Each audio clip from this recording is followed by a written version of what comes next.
Halo, salam jumpa lagi dengan saya Airlangga Bumintara Amitabha dari PT Raksaka Teknologi Indonesia. Kali ini saya akan membawakan satu materi di mana kita akan mempergunakan MS Access dan memanfaatkan kolom yang mempunyai data tipe tanggal atau date dengan Power BI. Nah, kenapa saya memilih MS Access kali ini? Karena MS Access mempunyai beberapa kelebihan, yaitu yang pertama adalah MS Access merupakan betul-betul suatu database. Jadi, sebagai database, dia akan mempunyai kemampuan untuk membuat relationship dari tiap tabel. Bukannya mungkin aplikasi lain seperti Excel tidak mampu, tetapi memang akses sebagai database betul-betul mempunyai relationship yang baik. Nanti akan saya perlihatkan, dan kebetulan database-nya juga sudah cukup bersih, karena kita juga akan mempergunakan aplikasi contoh dari Microsoft untuk akses, yaitu Northwind. Dan seperti biasa, video ini merupakan lanjutan dari video saya sebelumnya yang kebetulan bisa disaksikan pada alamat yang ada pada slide tersebut. Nah, saya akan memperlihatkan MS Access dan juga Northwind secara sekilas supaya semua bisa memahami apa yang saya sampaikan pada slide sebelumnya. Sekarang saya akan memperlihatkan sekilas apa itu MS Access dan aplikasi Northwind. Saya jalankan MS Access-nya, dan inilah aplikasi Northwind yang memang dibuat oleh Microsoft sebagai contoh standar. Karena ini database, aplikasi database, maka di sini kita bisa lengkap mendapatkan tables, query, kemudian tentu saja forms, dan laporan atau reports.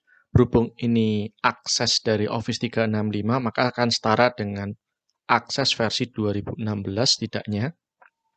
Maka akan ada pages, makro, dan juga modules. Saya akan sedikit perlihatkan pada beberapa form yang di aplikasi, bahwa di sini ada database tentang supplier-nya, kemudian database dari produk-produknya, dan tentu saja kita bisa melakukan pembelian di sini. Nah, sebetulnya MS Access juga melengkapi kemampuan untuk membuat suatu analisa sederhana. Kebetulan saya akan membuat sales by kategori, katakanlah beverage atau makanan. Kita lihat preview. Nah, ini adalah laporannya. Kita lihat bahwa sebetulnya MS Access juga sudah bisa untuk melakukan analisa sederhana lengkap dengan grafik-grafiknya atau visualisasi jika kita menggunakan terminologi business intelligence. Salah satu yang saya sukai dari MS Access adalah bahwa mereka sudah rapi sekali untuk masalah relationship table dan datanya. Bisa dilihat di sini.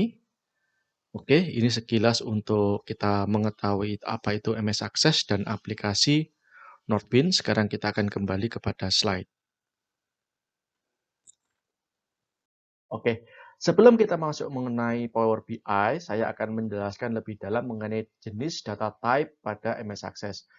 Kebetulan yang menjadi topik kita adalah data type yang berbentuk tanggal. Nampak pada salah satu tabel di sini, kebetulan tabelnya adalah order, bahwa ada tipe data type tanggal atau date. Nah, memang database MS Access mempunyai beragam data type, mulai dari mata uang atau currency, date, long date, integer, yes or no, dan sebagainya.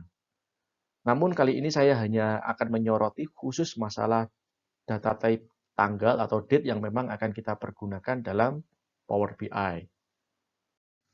Dalam dunia nyata, kita seringkali akan berhadapan dengan periode waktu. Demo kali ini akan menjelaskan bagaimana tipe tanggal atau date type akan kita manfaatkan dalam analisa dengan Power BI. Nah, sekarang kita seperti biasa akan memulai demo pada Power BI-nya. Saya akan segera menghubungkan Power BI dengan database Access. Ini pada database, akses database, sambung.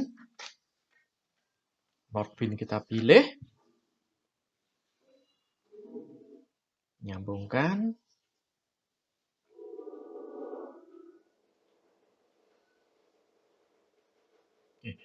nampak query dan tabel-tabel tersaji, tapi kita akan memilih tabelnya saja.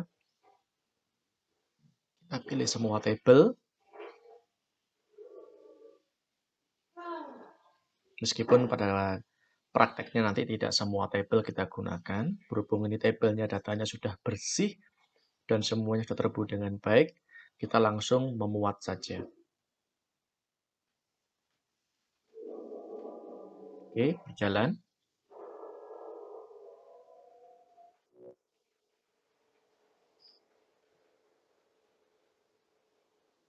Mungkin agak lama karena begitu banyak tabel yang harus kita load ya, kita muat. Oh, ternyata sudah selesai. Oke, nampak di sebelah kanan. Yang perlu ingin saya lihatkan adalah jika kita klik pada permodelan, relationship dari tiap tabel juga ikut ada sehingga ini akan memudahkan kita dalam melakukan visualisasi nanti. Kita akan mempergunakan tabel order dan order detail dan kategori. Oke. Kita berada pada order, bahwa pada bagian order date kita ada hierarkinya, di mana tanggal sudah terbagi dalam tahun, kuartal, bulan, dan hari.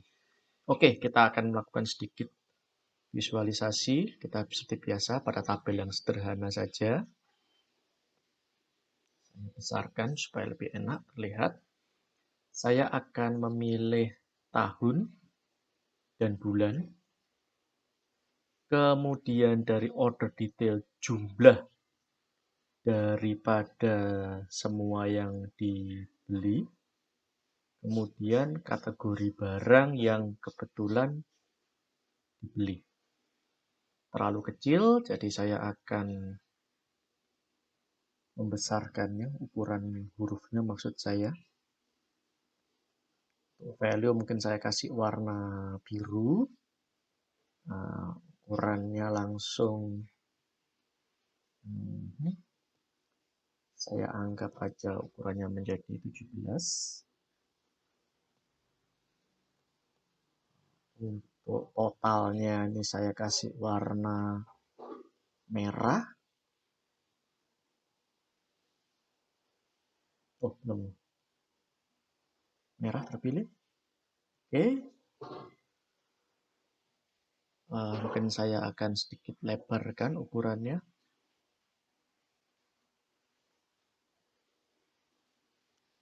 Mungkin sebaiknya saya ubah ukuran headernya juga sekalian. Pada kolom header, warnanya mungkin saya rubah menjadi warna mungkin seperti warna bata. Kemudian ukurannya bukan 17 tapi saya isi 22. Oke, jadi ini mungkin lebih enak dilihat juga, lebih besar. Saya bisa lebih lebarkan ukuran tabelnya juga.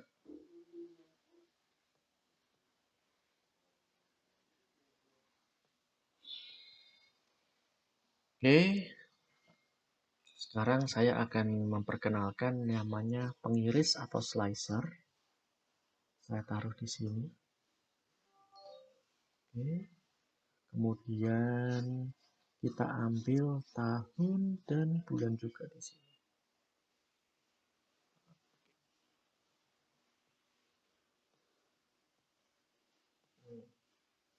Oke, saya coba untuk besarkan juga bagian headernya. Mungkin tulisannya jangan 12, saya 17 juga. Untuk mungkin itemnya saya juga usahakan ukurannya menjadi 17. Nah, jika ini sudah, kalau kita lihat kita bisa melakukan sedikit klik. Hanya pada tahun 96 saja data yang nampak. Kalau kita ingin tahun 98 saja, oke, berubah juga totalnya karena hanya pada tahun 98 saja yang ikut berubah. hingga 97, hanya 97 saja yang ditampilkan. Tentu saja nilai totalnya juga berubah. Nah, ini adalah contoh sederhana bagaimana kita memanfaatkan data tipe untuk date dan memanfaatkan fasilitas fitur slicer pada Power BI. Kita akan kembali lagi kepada slide. Nah, jika Anda ingin berdiskusi lebih dalam mengenai Power BI atau Business Intelligence, maka Anda bisa menghubungi saya pada airlangga@raksakateknologi.com atau mengirim WA pada nomor +62 888 49 00 250. Sekian dan terima kasih.